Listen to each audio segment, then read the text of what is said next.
ఈరోజు శారీరక క్రియలను ఎలా చంపాలి, శారీరక క్రియల వలన వచ్చే నష్టాలు, దేవుడు లేకపోతే దేవుని ఇంటి వారిగా ఉండలేరు.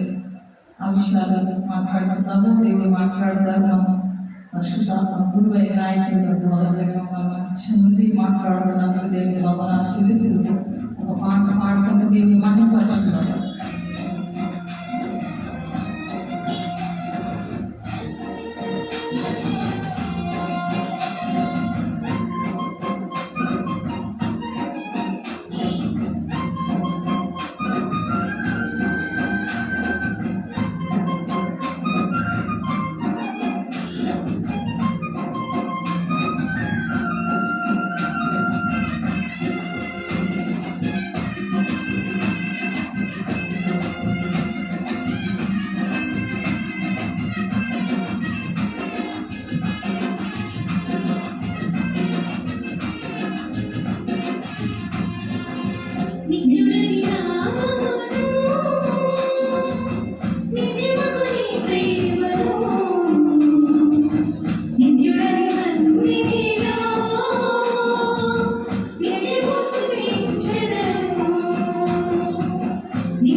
దేవునికి మహిమ కలుగును గాక.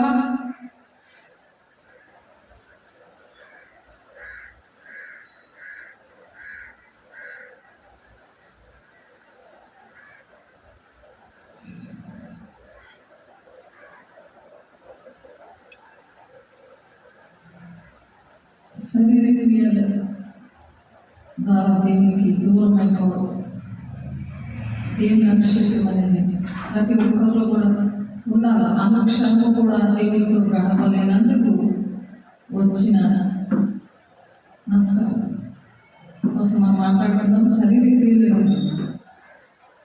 విషయంలో గలతీ సంఘంలో పౌలు గారు మాట్లాడుతున్నారు. పౌలు గారు మాట్లాడుతున్నారు ఏమంటే,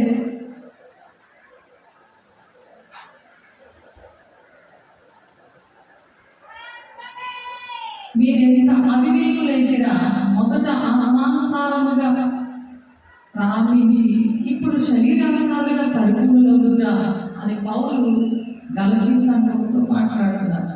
మీరెంత అవివేకులైతేరా, మొదట వాళ్ళు ఆత్మానుసారంగా ప్రారంభించారు,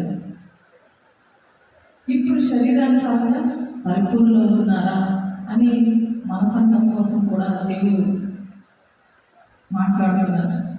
శరీరానుసారంగా మరి ఆత్మానుసారంగా ప్రారంభించదు, శరీరానుసారంగా ఎందుకంటే నిర్లక్ష్యం వచ్చేస్తుంది.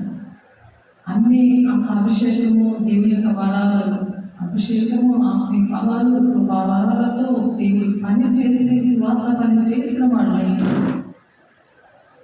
సామాన్య చేతిలో కిందికి వెళ్ళిపోతున్నారు అంటే శరీరానుసారమైన నియమము ఏర్పడి చేస్తుంటారు. ఆ నియమం ఏర్పడి చేయకుండా దేవుణ్ణి ఇప్పుడు కూడా మెస్సియా నాలోనికి రా అని పరిశుద్ధాత్మ దేవుణ్ణి ఆహ్వానించారు.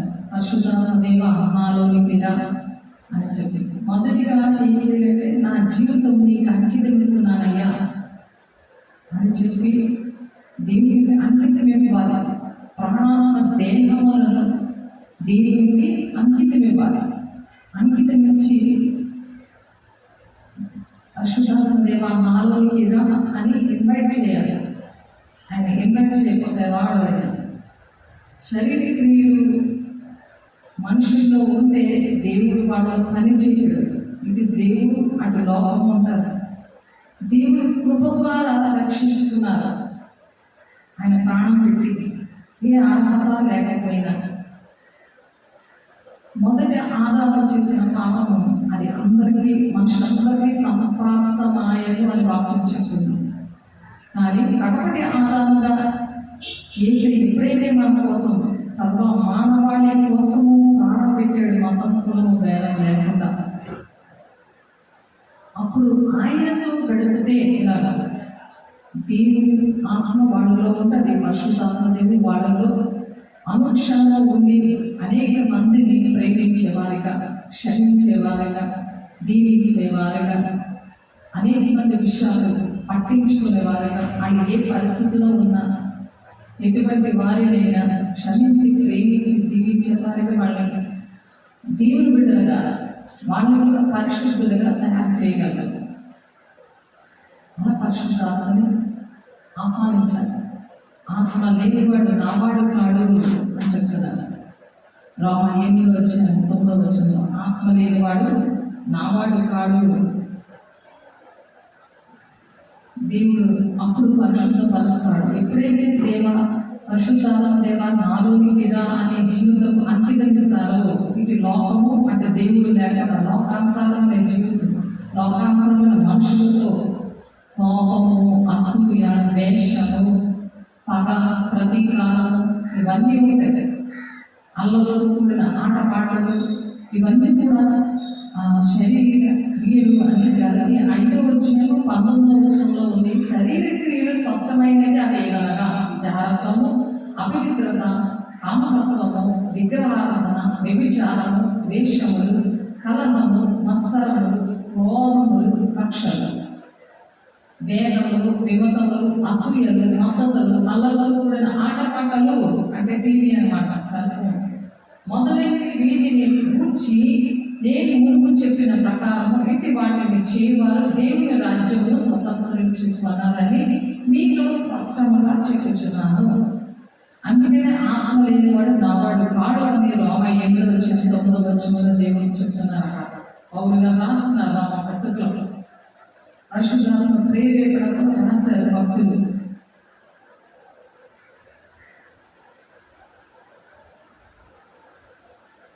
కాబట్టి నిన్ను పరిశుద్ధపరుస్తాడు దేవుడు. ఎప్పుడైతే నాలోనికి రా అని చెప్తావో జీవితం, నా జీవితం నీకు అంకితమిస్తున్నానయ్యా అని ఎప్పుడైతే అంటావో దేవుడు అక్కడ నుండి నడిపిస్తాడు, పరిశుద్ధపరుస్తాడు.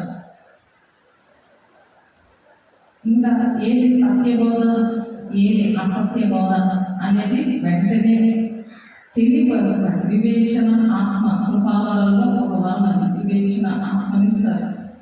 ఎవరిలో దుష్టులుండి పగ తీర్చుకుంటున్నాడు, దేవుడు పనులే చేస్తారు, దేవుడు మాట్లాడతారు, బైబిల్ కూడా చదువుతారు, పాటలు కూడా పాడతారు, కానీ వాళ్ళ దుష్టులు శరీర క్రియలు స్పష్టమైనవి.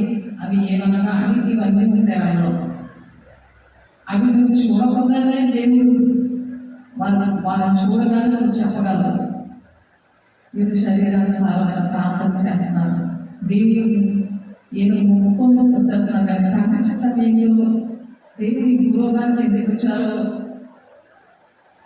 ఆయన ప్రణాళిక ఏమైందో మనుషుల పట్ల ఏమీ అర్థమవు. చనిపోయిన తర్వాత ఇవన్నీ తీర్పులో దేవుడు ఎక్కడుంటాడో, కుటుంబం గురించి, సంఘం నువ్వు ఎక్కడైతే ఏ సంఘంలో అయితే బాధ్యతలు తీసుకున్నావో ఆ సంఘం విషయంలో, అన్ని సంఘాలు కలిపి సార్వత్రిక సంఘాల గురించి నువ్వు ఎంత ప్రార్థన చేసావో, దేవుని సన్నిధి ఎంత అనుభవించావో, దేవుని సన్నిధిలో నువ్వు ఎంత బలం పొందుకొని ఆశీర్వాదకరంగా ఉన్నావో, శారీరకంగా, ఆత్మీయంగా, మానసికంగా నువ్వు ఎంత ఆత్మీయంగా బలంగా ఉన్నావో దాన్ని బట్టి దేవుడు బహుమానాలు ఇస్తారు. రహస్య రాకడలో నేను సిద్ధంగా ఆ విధంగా ఉండమంటున్నాను. మరి మోషే ముఖము ఎవరు చూడలేకపోయారు. ఇశ్రాయేలు ప్రజల కోసం ప్రార్థన చేయడానికి ఆయన కొండ వ్యక్తి ప్రార్థన చేసినప్పుడు 40 రాత్రులు 40 పగళ్ళు ఆయన ముఖం చూడలేదు. అంత ముఖ కాంతితో నీ ముఖం వెలిగిపోతూ ఉంటుంది. నీలో దేవుడు ప్రతి ఒక్కరు చూస్తారు. నీకు భయం కలుగుతుంది. వారు అవసరంలో వాడబడతారు ఉంది. అవసరం 2:43 మరి యేసయ్య కూడా రూపాంతరం పొందాడు. ఆయన ప్రార్థన చేసి రూపాంతరం చోట రక్త బిందువులా వేయలాగా సర్వ మానవాళికి కోసం ఆయన ప్రాణం పెట్టడానికి ఆయన ప్రార్థన శక్తితో మోకాళ్ళ మీద ప్రార్థన చేస్తే చోట రక్త బిందువులుగా మారింది. అక్కడ రూపాంతరం పొందాడు. ఆయన రూపాంతరం కొండ మీద అలా రూపాంతరం పొందాలి. శరీరానుసారమైన నియమం నుండి విడుదల రావాలి. అవును ఎదురుస్తూ ఉంటాడు. ఇంటి మరణం నుండి నన్ను ఎవరు విడిపిస్తారు అని రోమా 7:18 ఒక నియమం నాలో కనబడుతుంది. ఏదైతే నేను చేయకూడదు అనుకుంటున్నానో అదే నేను చేస్తున్నానంటే నాలో ఒక నియమం నాకు కనబడుతుంది. ఆత్మ విషయంలో మరి దేవునికి, శరీర విషయంలో మరి ధర్మశాస్త్ర విషయంలో మరి శరీరానికి నేను లోపడుతున్నాను అనుకుంటుంది. అక్కడ రోమపత్రిక చూద్దాము. రోమపత్రిక 7 చాలాసార్లు మీకు చెప్పాను. నేను దేవుడు మాట్లాడే దాంతో సరి చేసుకోవాలి. నాకు అనగా నా శరీరం మంచి ఏది నివసింపదని నేను ఎదుగులో మేలుగా నేను చేయాలని కోరిక నాకు కలుగుతున్నది, కానీ దాన్ని చేయటం నాకు కలుగులేదు. నేను చేయగోరు మేలు చేయక చేయగోరని కీడు చేయించున్నాను. నేను కోరని దాన్ని చేసిన దాన్ని చేయని నా యందు నివసించు పాపమే కానీ ఇతను నేను కాదు. మనుషులు పాప నియమం అనేది ఒకటి ఏలుబడి చేస్తుంటారు. ఎప్పుడు దేవుని ఇన్వైట్ చేయరో, ఎప్పుడైతే దేవునికి జీవితాన్ని అంకితం చేయరో, అంతరంగ పురుషుడు బట్టి దేవుని ధర్మశాస్త్రంతో నేను ఆనందించుచున్నాను, కానీ అంతరంగ పురుషుడిని బట్టి దేవుని ధర్మశాస్త్రము నందు నేను ఆనందిస్తున్నాను, కానీ వేరొక నియమము నా అవయంలో ఉన్నట్టు నాకు కనబడుచున్నది. అది నా మనస్సు నందున్న ధర్మశాస్త్రంతో పోరాడచ్చు. నా అవయంలో ఉన్న పాప నియమములకు నన్ను చెరగట్టి లోపరుచుకొనుచున్నది. ఆ పాప మరణముల నియమం ఏం చేస్తుందంటే చెరబట్టుకుని లోపరుచుకుంటుంది పాపం చేయడానికి. అయ్యో నేనెంత దౌర్భాగ్యుడిని, ఇంటి మరణముకు లోను శరీరం నుండి నన్ను ఎవరు విడిపించును? మన ప్రభువైన యేసుక్రీస్తు ద్వారా దేవునికి కృతజ్ఞతలు చెల్లించుచున్నాను. కాగా మనసు విషయంలో నేను దైవ నియమమునకు, మనసు విషయంలో దైవ నియమానికి లోపడుతున్నాడు. శరీర విషయం వచ్చేసరికి పాప నియమములకు దాసుడైపోయాడట. అలా పాప నియమానికి దాసుడు అవ్వకూడదు. దేనికైతే దాసుడు కూడా కడపటి ఆధారం యేసయ్యకి దాసులుగా ఉండాలి. ఏది ఎక్కువగా చూస్తారో, దేనితో ఎక్కువ గడుపుతారో దానికి దాసులు అయిపోతారని వాక్యం చెప్తుంది. ఆదాము పాపము ఏడుగుడి చేస్తాడు. ఎప్పుడైతే కడపటి ఆధారంగా యేసయ్య మాట వింటారో, ఆయన వాగ్దానాలు చెప్పిన తండ్రి చేత నెరవేరుస్తారో దేవునికి దాసులుగా ఉంటారు. ఇంకా మీరు దాసులుగా ఉండగానే స్నేహితులుగా ఉంటారు అని మరి దేవుడు మాట్లాడారు. యోహాను 15 వచనంలో అన్ని దేవుడు మాట్లాడే విషయాలు.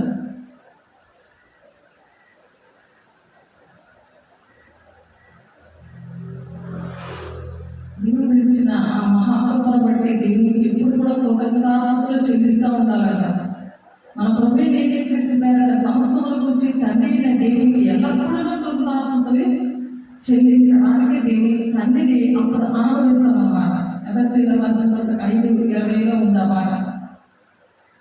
ఎందుకంటే శరీరం ఆస్వాదం చేసుకోక దేవుని యొక్క ఆత్మ వల్ల ఆరాధించు క్రీస్తు యేసునందు అతిశయపడుచున్న మనమే సున్నతి ఆచరించున్నాము. బాప్తిసం తీసుకోవడం, సున్నతి అంటే బాప్తిసం తీసుకోవడం. సున్నతి ఆచరిస్తున్నామంటే బాప్తిసం తీసుకుంటే సరిపోదు, పరిశుద్ధతని మెయింటైన్ చేయాలి. ఆత్మ శరీరం రెండు కూడా పరిశుద్ధంగా ఉండాలి అని మనం నేర్చుకున్నాము.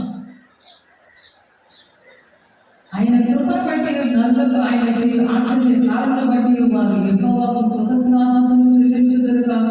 ఎలాగా ఆయన ఇత్తడి తలుపులను పగలగొట్టి ఉన్నాడు, ఇనుప గడియలను వెరగొట్టి ఉన్నాడు. అటువంటి పాపము నుండి దేవుడు ఆయన ప్రాణం పెట్టి విడిపించాడు. దాని భక్తుడు చెప్తున్నాడు 107వ కీర్తనలో 15-16 వచనాలు. దేవుని సన్నిధికి రాకుండా సాతానుడు అలాగా సన్నిధి అనుభవించకుండా చేస్తాడు. మన చెదగొట్టుకుని దేవుని సన్నిధికి వచ్చే పాదాలు ఇవ్వండి ప్రభాని దావీదు భక్తుల్లా అడగాల. యెహోవా నేను నిజంగా నీ సేవకుడను, నీ సేవకుడను, నీ సేవకురాలు కుమారుడై ఉన్నాను, నీవు నా పట్లు విప్పి ఉన్నాను అని దిద్దుబాటు చేసుకొని సేవకురాలు కుమారుడయ్యా అని దిద్దుబాటు చేసుకోవాలి. పట్లు విప్పేవయ్యా అనే మాట వింటాను, లోపడతానయ్యా అని యాకోబు 4:7 ప్రకారం దుష్టుని ఎదిరించగలిగి ఉండాలి. అలా ఎదిరించినప్పుడు దేవుడు ఆ దేవుని మీరు ఎలా అందరూ యెహోవా నీవు నా మీద కోపపడినవి, నీ కోపము చల్లారని నిన్ను స్తుతించుచున్నాను, నీవు నన్ను ఆదరించున్నావు. నేను స్తుతించినప్పుడు దేవుని సన్నిధి దిద్దుబాటు చేసి సన్నిధిని అనుభవించినప్పుడు మరి యెషయా 12:1 మరి మాట్లాడుతున్నారు ఈ మాటలు.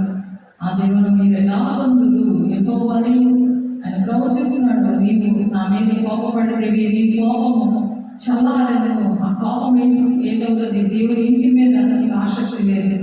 దాని దగ్గర నీ ఇంటిని కూర్చిన ఆసక్తి నన్ను భక్షించుచున్నది. ఆ భక్షించడం అంటే తినేస్తూ ఉంటుంది. అయ్యో నా సంఘము, పెళ్లి కుమారు సంఘము దేవునికి అప్పచెప్పాలి. ఎలాగా నా బాధ్యత ఏంటి అనేది ఆ ఆసక్తి నీ ఇంటిని గురించిన ఆసక్తి నన్ను భక్షించుచున్నది అంటాడు దావీదు భక్తుడు. అందుకే కదా సంఘం విషయంలో బాధ్యత వహించాలి. జ్ఞానంగా నేను చేయలేదు, నేను ఎరుగను, నేను చేయచ్చినది చేయగలను, వేషించినదే చేయించున్నాను, ఇచ్చేపన్నది నేను చేసిన ధర్మశాస్త్రము శ్రేష్టమైనది అన్నట్టు ఒప్పుకొనుచున్నాను. కావున ఇకను దాన్ని చేయనిది నా యందు నివసించు పాపమే కానీ ఇక నేను కాదు, నా యందు అనగా నా శరీరం మంచిది ఏది నివసించదని నేను ఎరుగుదును. మేలేది చేయవలని కోరిక నాకు కలుగుచున్నది కానీ దాన్ని చేయక నాకు దాన్ని కలుగుచున్నది కానీ దాన్ని చేయడం నాకు కలుగుతలేదు.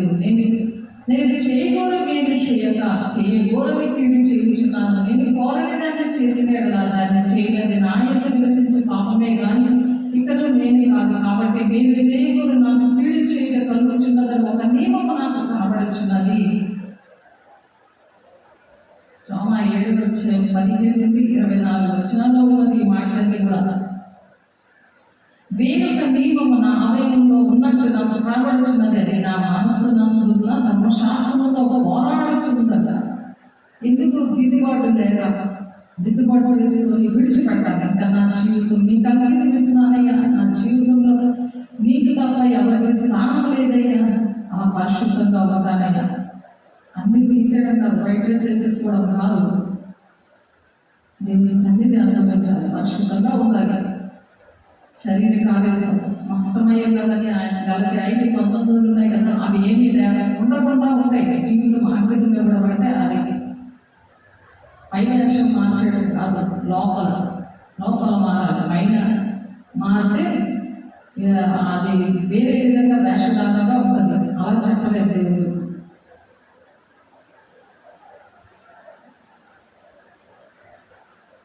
రోమ 6:17 మీరు పాపములకు దాసులై ఉంటిరి కానీ ఏ ఉపదేశ క్రమమునకు మీరు అప్పగింపబడితిరో దానికి హృదయపూర్వకంగా లోబడిన వారై ఉండమంటున్నారు. పాపములకు దాసులు కాకుండా వాక్యానికి ఉపదేశ క్రమమునకు మీరు అప్పగింపబడితిరో, ఉపదేశానికి దేవుడు వాక్యానికి హృదయపూర్వకంగా లోబడమంటున్నారు.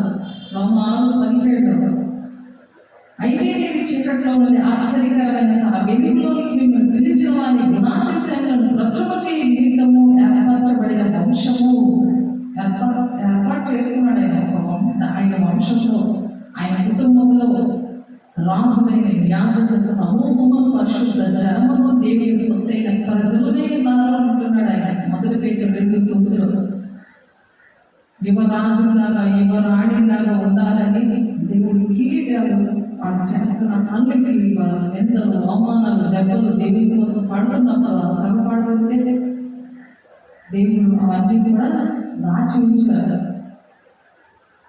మధ్య ఆకాశంలో మరి దేవుడు ఆయన సింహాసనం దగ్గరికి తీసుకెళ్ళినప్పుడు రహస్య రాకడలో ఆయన అక్కడ మాట్లాడే విషయాలు అది సిద్ధపరుస్తాడు ఆయన. అలాగే మనం సిద్ధపడడానికి దేవుడి మాటలు చెప్తున్నారు, సరి చేస్తున్నారు.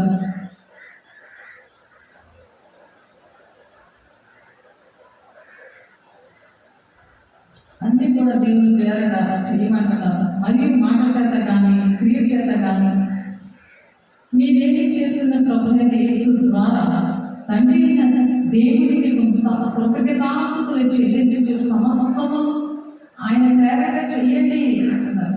ఏం చేసినా సరే కొలసి 3:12 చెప్తున్నారు ఈ మాట. కాబట్టి కొలసి పౌలు గారు ఇన్ని శ్రమలో అనుభవించారు. దాని ముందు సౌలుగా ఉండి చాలా హింసించాడు దేవుని బిడ్డలే. తెలుసు దమస్క మార్గంలో అపోస్తలుల 9వ అధ్యాయంలో దమస్క మార్గంలో దేవుని దర్శించినప్పుడు దేవుడు ఆయన వాడుకున్నారు. ఆయన సంఘాలు కట్టారు, సువార్త చేశారు.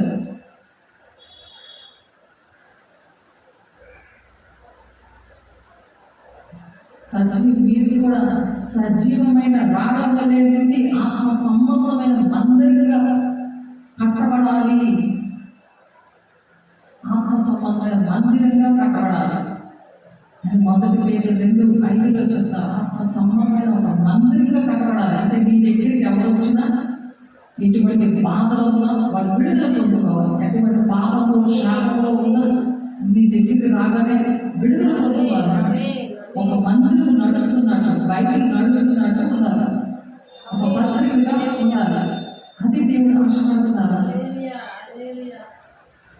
చీకటి నుండి ఆశ్చర్యమైన వెలుగులోనికి మీరు మిమ్మల్ని పిలిచి వారి గుణాశయాలను ప్రచురం చేయాలి, ప్రకటించాలి దేవుని మాటలు.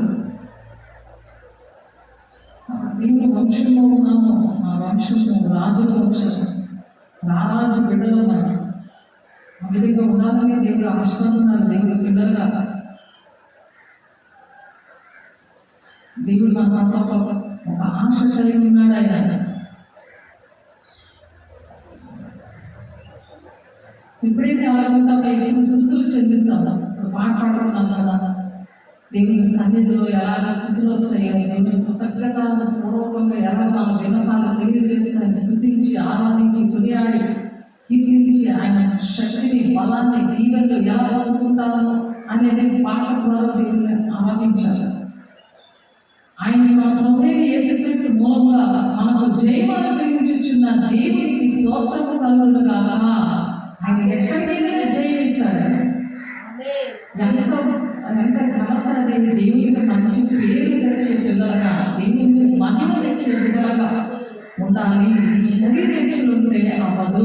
జీవితం దేవునికి అంకితం ఇవ్వకపోతే అంకితం ఇచ్చే దేవా నాలోనికి ఆయన పరిశుద్ధులనే సంపూర్ణులుగా చేస్తాడు. ఆయన పరిశుద్ధులమే, కానీ సంపూర్ణత ఉండాలి. సంపూర్ణత ఉంటేనే శరీరేచ్చిన వాళ్ళ పని చేయాలి.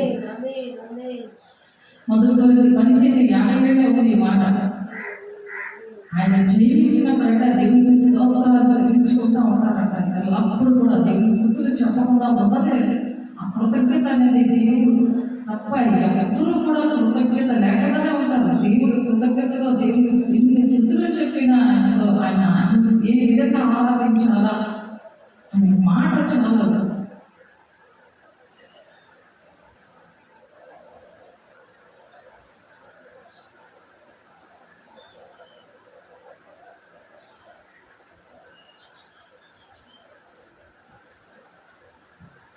శరీరము ఆత్మను, ఆత్మ శరీరములకు విరోధముగా అపేక్షించుచున్నది.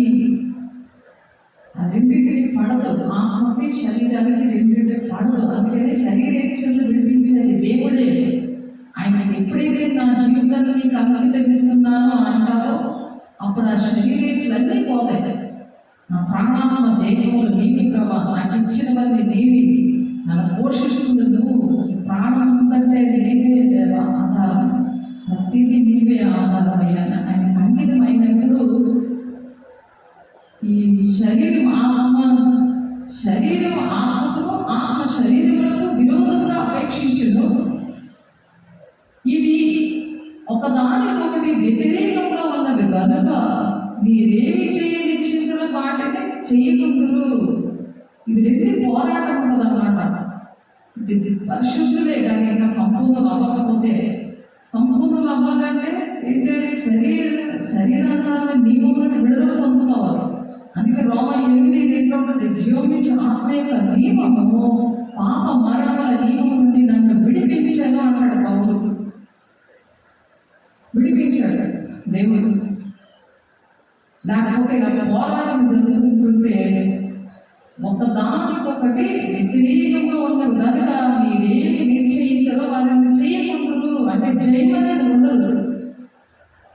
మీరు ఆత్మచేత నడిపించబడిన ఎడల ధర్మశాస్త్రం లోనైన వారు కాదు, శరీర కార్యములు స్పష్టమైనగా వేయగలగా అని చెప్పి ఆ జనాలతో ఇవన్నీ కూడా ఉన్నాయి. ఎందుకంటే ఈ పోరాటము ఎందుకు ఉంటుందంటే జీవితము అంకితం ఎవరు? పరిశుద్ధాత్మ దేవుడా నాలోనికి రండి అని ఆహ్వానించదు. ఈ రెండు చేస్తే ఆయన ఎంతో ఇష్టపడతాడు. మనలోనికి రావడానికి, దేవుని బిడ్డలుగా ఉండడానికి. ఎప్పుడైతే అలా అంటారో కృప అనేది వెతుక్కుంటూ వస్తుంది. ఆయన కృపను బట్టి రక్షించబడ్డా వెతుక్కుంటూ వస్తుంది. దేవుడు మనం ఎంత ఉంటాడు అన్నాడు. ఎక్కడున్నా సరే నేనున్నాను అలా అంటాడు. దేవా నాకు నువ్వు వస్తే నేను ఎంతయ్యా, నీ పని మీద వెళ్తున్నానయ్యా, ఆ బిడ్డకి బాగోలేదయ్యా, నేను ప్రార్థన చేస్తానంటే నీకు వస్తున్నాడు. రావాలంటే నువ్వు దేవునికి అంకితం ఏమన్నా పరిశుద్ధం పొందాలి. అన్ని సరి చేసుకొని దేవుని సన్నిధిలో బయలుదేరాలి. నువ్వు 11వ అధ్యాయం చూద్దాము. లోక సువార్త 11వ అధ్యాయము 9-11 చూద్దాము.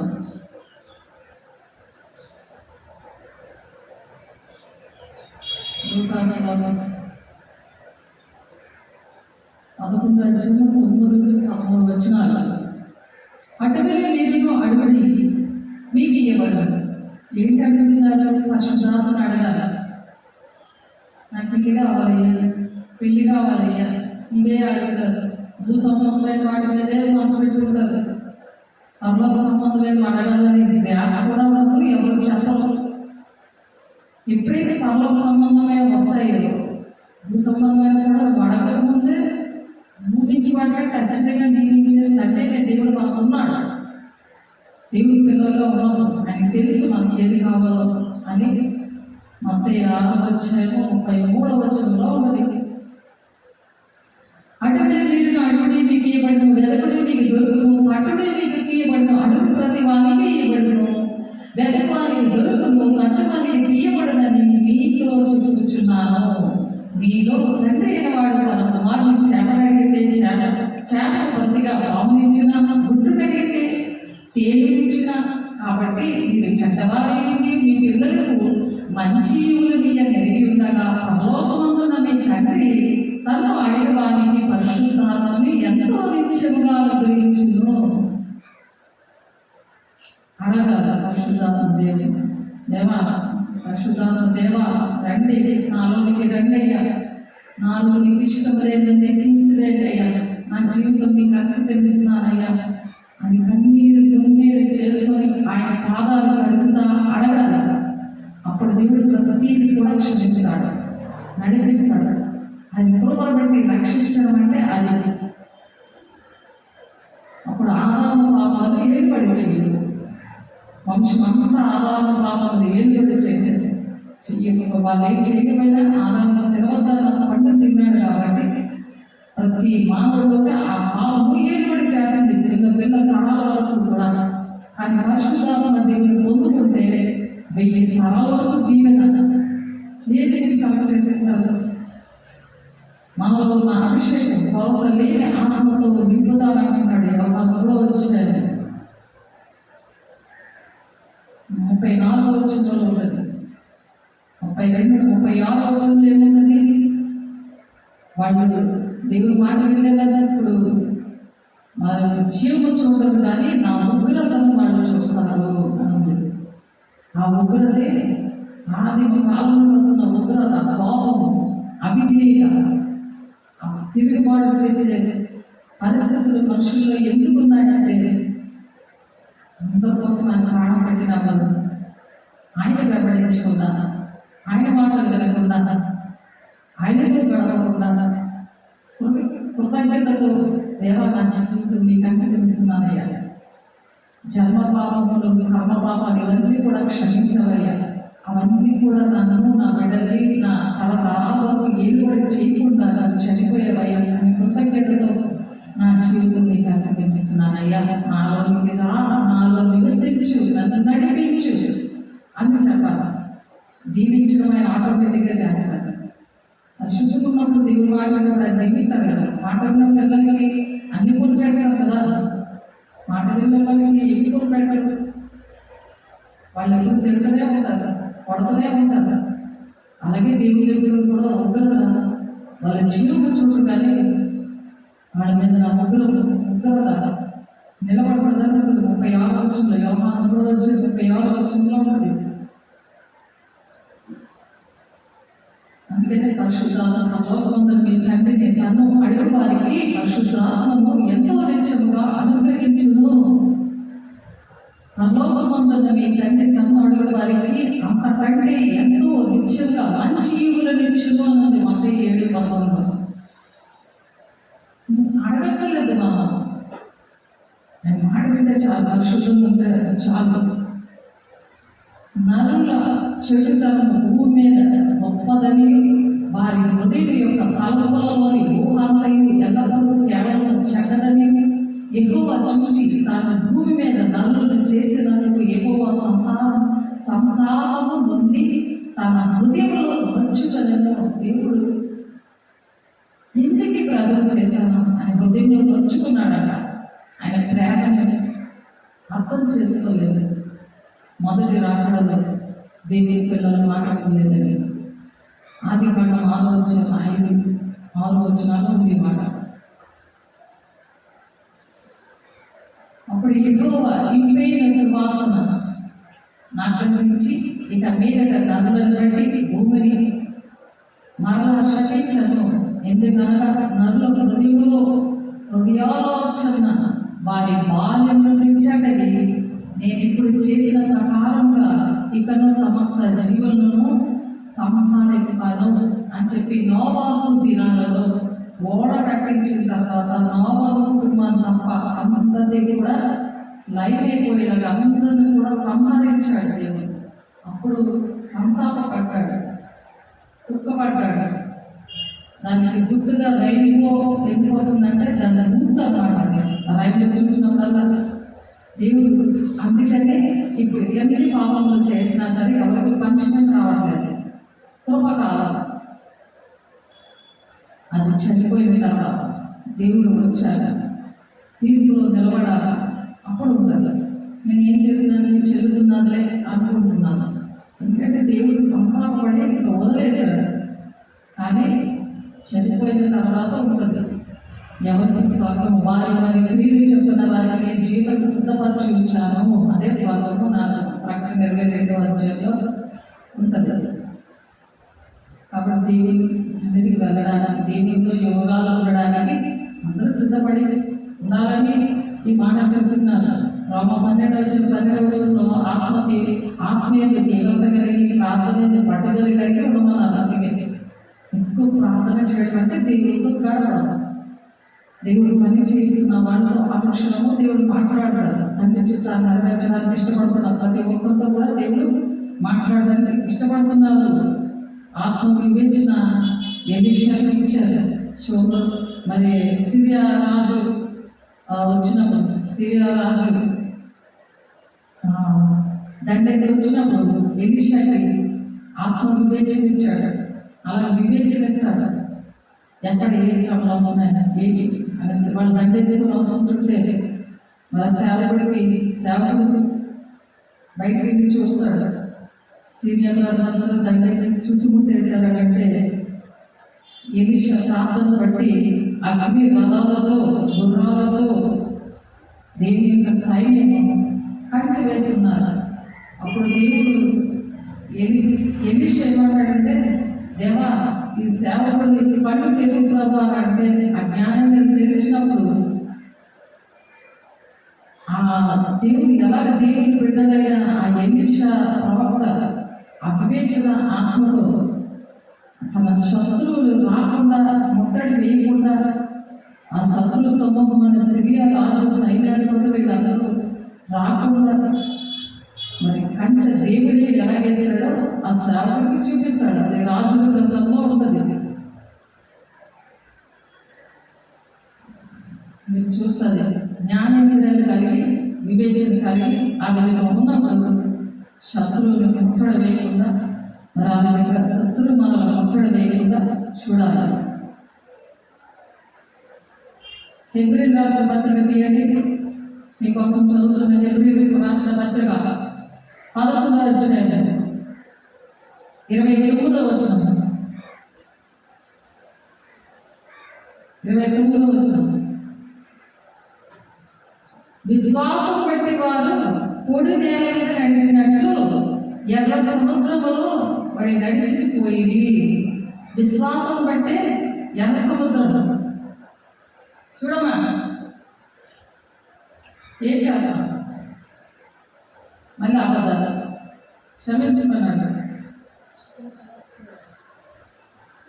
ఆరిన నేల, విశ్వాసం బట్టి పోరాడి నేల మీద పొడి నేల మీద నడిచారు. ఎర్ర సముద్రంలో విశ్వాసం, అటువంటి విశ్వాసం ఉండాలి దేవుని మీద. ఎవరైతే దేవుని సన్నిధిలో ప్రార్థన చేసి పోరాడతారో, ఆత్మీయ తీవ్రత, ప్రార్థన పట్టుదల కలిగి ఉంటారో, మోకాళ్ళ ప్రార్థన దేవుడు చేశారు. ఆయన జయించాడు, తండ్రి చిత్తాన్ని నెరవేర్చాడు. ఆయన అలా మనం కూడా తండ్రి చిత్తాన్ని నెరవేర్చితే దేవుని రాజ్యం అనేది మొత్తం 7:27 ఉంది. విశ్వాసం బట్టి వారు పొడి నేల మీద నడిచినట్లు ఎర్ర సముద్రంలో బడి నడిచిపోయి ఐగుప్తీయులు ఆరాధించి చూచి మునిగిపోయింది. దేవుని రాజ్యం వెళ్ళకుండా మునిగిపోలేదు. ఆ సముద్రంలోని ఆ పొడి నేలలో ఎవరు దేవుని బిడ్డలు వెళ్ళారు. శత్రు సమూహం ఎలాగైతే మునిగిపోయిందో అటువంటి ఆ విశ్వాసం లేకపోతే అలా ప్రతి విషయంలో జయం అనేది ఉండదు. వాళ్ళకి దేవుని రాజ్యం కూడా ఉండదు. విశ్వాసం బట్టి 7 దినముల వరకు ప్రదక్షిణం చేయబడిన తర్వాత ఎరుకో గోడలు కూలిపోయింది. 7 సార్లు ప్రదక్షిణం చేశారు. ఆ ఎరుకో గోడలు కూలిపోయింది. విశ్వాసం బట్టి రాహాబును వేశ్య వేగుల వారిని సమాధానంగా చేర్చుకున్నందున అవిధేయులతో పాటు నశింపకపోయాను. అవిధేయులతో పాటు దేవుడు అందరినీ కూడా నశింప చేశాడు. కానీ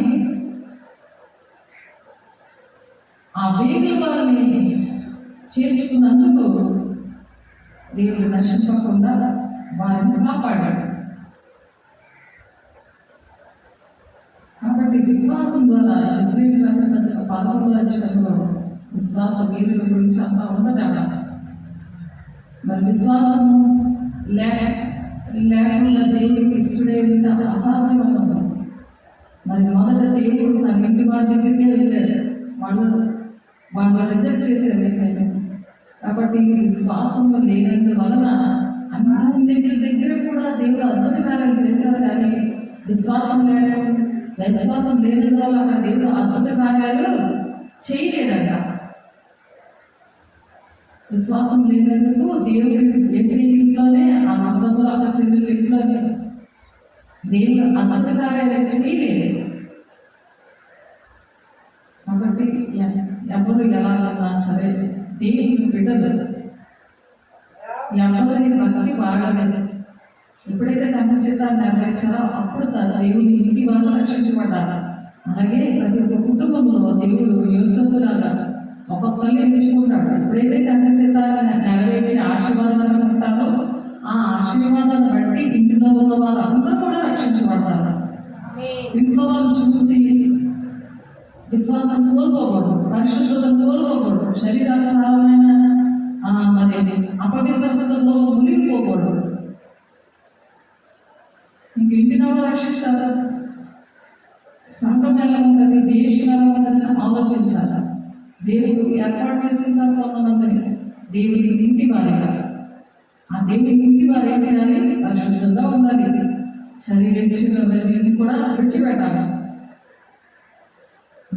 మత్తయి 13:53-55 వచనాల్లో ఉంటుంది.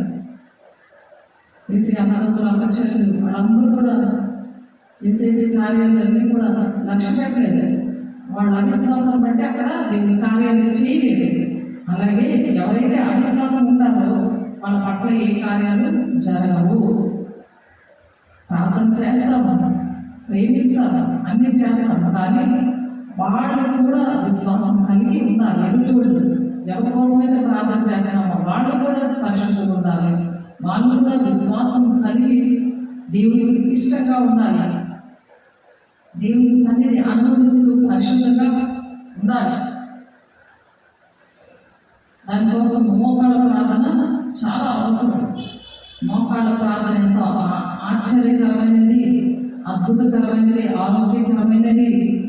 దేవుని మహిమతో నింపుతాడు, దేవుడి పరిశుద్ధాత్మ శక్తితో నింపుతాడు, పాపక్షమాపణ ఇస్తాడు. ఒక తీర్మానం చేసుకొని దేవుడిని జీవితం అంకితం చేసుకొని పరిశుద్ధాత్మ దేవుడితో ఆత్మీయ ఫలాలు కృపావరాలతో తండ్రి చిత్రాన్ని నెరవేర్చడానికి దేవుడు ఆశపడి ఈ మాటలు చెప్తున్నారు. లూకాసు వార్త 22వ అధ్యాయం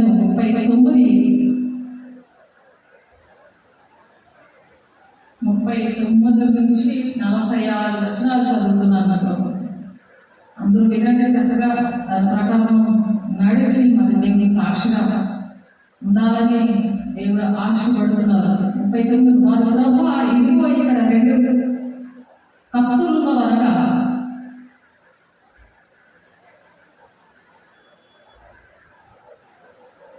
చాలా మంది ఆయన వారితో చెప్పాను. తర్వాత ఆయన బయలుదేరి తన వాడికి చెప్పిన ఒలివల కొండకు వెళ్ళగా శిష్యులను ఆయన వెంట వెళ్ళి ఆ చోటు చేరి ఆయన వారితో మీరు శోధనలో ప్రవేశింపకూడనట్లు ప్రార్థన చేయడని చెప్పి వారి యొక్క నుండి రాతి వేల దూరము వెళ్ళి మోపాడుకుని తండ్రి ఈ గిన్నె నా ఇద్దరు నుండి నీ చిత్తమైతే తొలగించము, అయినను నా ఇష్టము కాదు నీ చిత్తమే సిద్ధించుగా అని ప్రార్థించాను.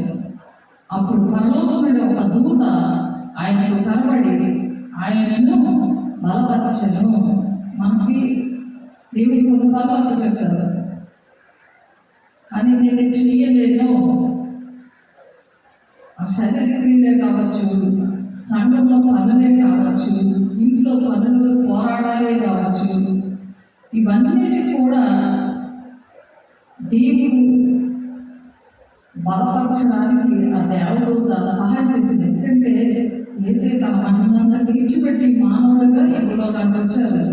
మరి ప్రార్థన చేసినప్పుడు మానవుల రక్షణ కోసం ఆయన ప్రాణం పెట్టడానికి శిలువ మీద దూత వచ్చి బలపరిచింది.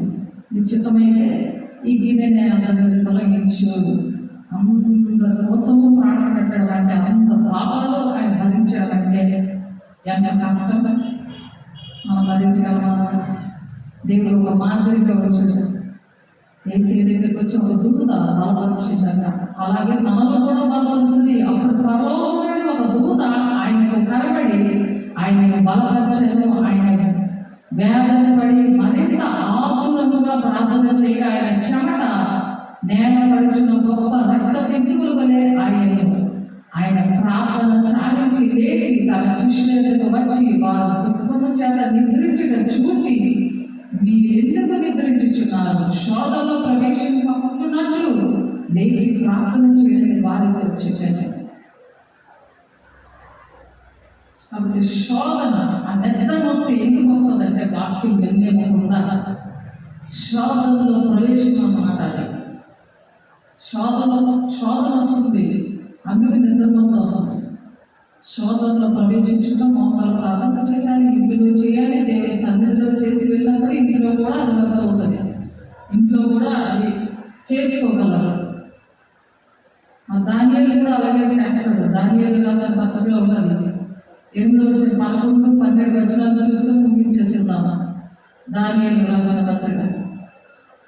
శోధన తట్టుకోలేము. దేవుని దగ్గర మోకరించే ఒక తీర్మానము, పశ్చాత్తాపము, దూత వచ్చి బలపరుస్తుంది. దూత వచ్చి ఏం చేస్తుంది? బలపరుస్తుంది. ఆ బలం పొందుకోనే అవ్వదు. దేవుని సన్నిధిని పుట్టిన వచ్చి పడుకొని కూడా ఏం చేస్తారు? చంపేస్తారు. దాన్ని వెంటనే కోసేసి తినేస్తారు. సాధారణ అలాగే చేస్తారు. సాధారణ అడుగులోకి వెళ్ళిపోతారా? ఆలోచించండి.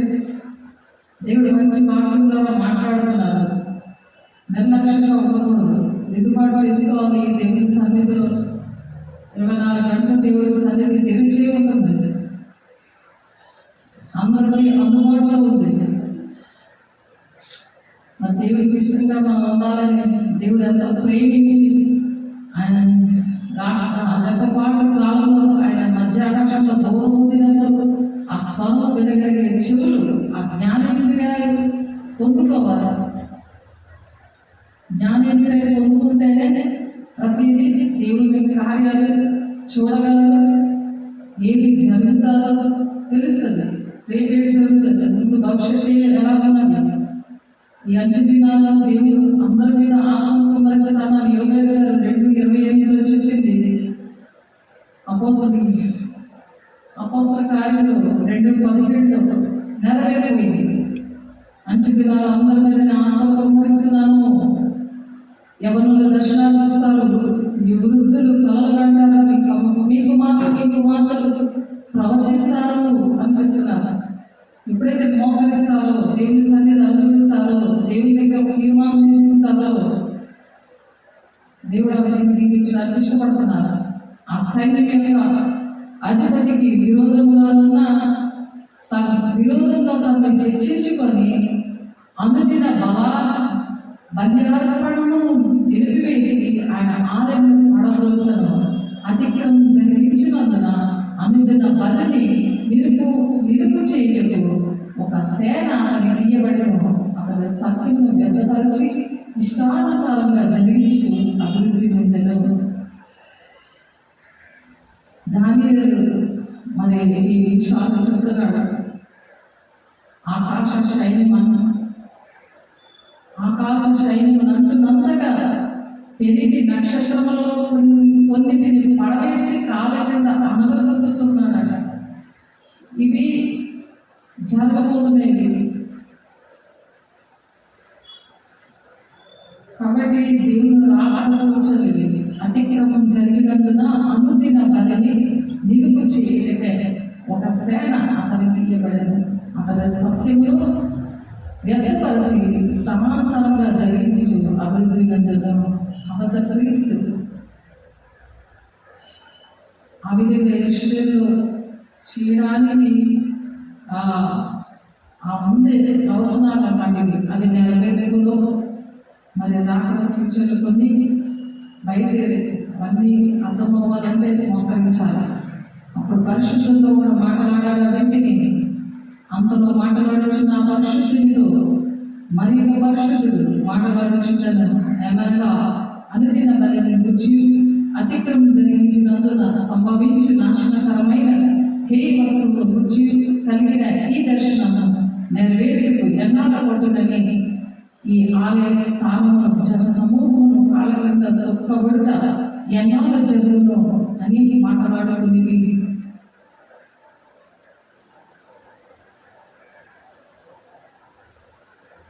అప్పుడు 2300 దినములని మాట్లాడుతున్నారు. అప్పుడు ఆలయ పవిత్రతను గురించి తీర్పు తీర్చబడను. దానియేలు నేను ఈ దర్శనం చూసి తిని దాన్ని తెలుసుకున్న దగ్గర వివేకము పొందవల్లని ఉండగా మనుషుని రూపం గల ఒకడు నా ఎదుట నిలిచాను.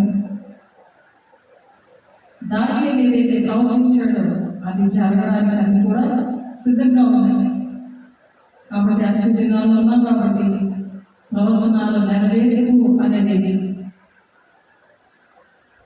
జరగడానికి మరి సిద్ధంగా ఉంది.